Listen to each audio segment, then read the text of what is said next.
What's up, YouTubes? What is skinny fat?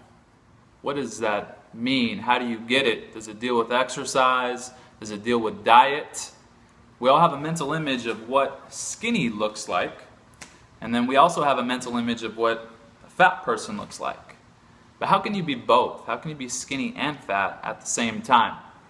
So instead of using the word fat, let's use the word obese. And obese is defined as someone who has a BMI of greater than 30, body mass index. Body mass index only considers your height and your weight. It doesn't consider your composition, what you're made out of. So most health and fitness professionals don't really look at BMI, so let's scratch that and let's look at body fat percentage. General consensus is if you have a body fat percentage of greater than 30%, then you're considered obese.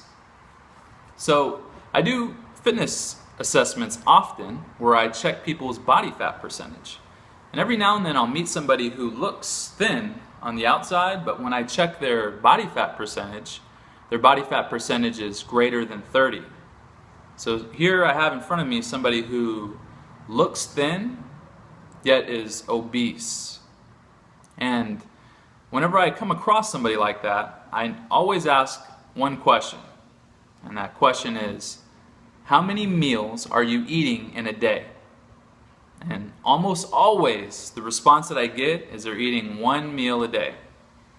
Now what happens when you only eat one meal a day, you're going long stretches of time without eating any kind of food, your body starts to panic. It starts to think that there's some kind of famine, and it starts to hoard fat.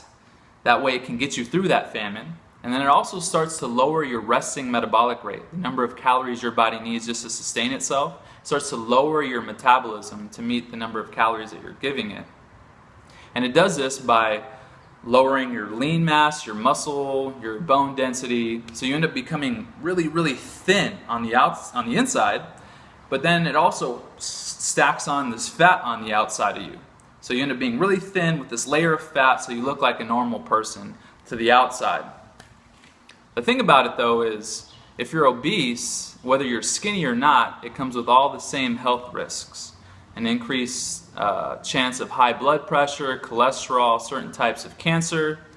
So how do we remedy this? How do we fix the problem, or how do we prevent this from happening? It's a twofold answer, and it's the same. Basically, you want to make sure that you're eating more food. So if you're only eating one meal, try moving up to 2 meals a day. Do that for about a week or two, then add in a third meal, then eventually add in some snacks. And that's going to get that metabolism going. And then at the same time, you want to make sure you're doing some kind of resistance training. Resistance training is when you put your body against any form of resistance, whether it be your body, whether it be a dumbbell or resistance band. And I highly encourage that you do heavier load, because that's really going to prompt the adaptation to increase your lean mass. You're not going to turn into Arnold Schwarzenegger. Your muscles are just going to get more dense. Your bones are become more dense. You're going to be more firm. You're going to be more toned. You're going to have that look that you want. So that's it, guys. To prevent or to fix being skinny fat, eat more food, do resistance training. That way you can be beautiful on the outside, but also on the inside. Till next time, guys.